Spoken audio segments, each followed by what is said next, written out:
नमस्कार मंडळी, श्री स्वामी समर्थ. उद्या श्रावणातील पहिला सोमवार आणि भावाचा उपवास. उद्या शिवमंदिरातून घरी आणा ही एक वस्तू आयुष्यभर पैसा कमी पडणार नाही.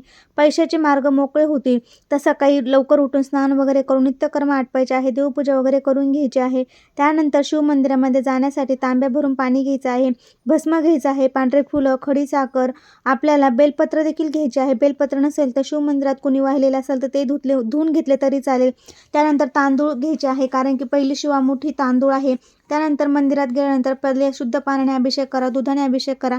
नंतर भस्म लावून पांढरे फुलं अर्पण करा.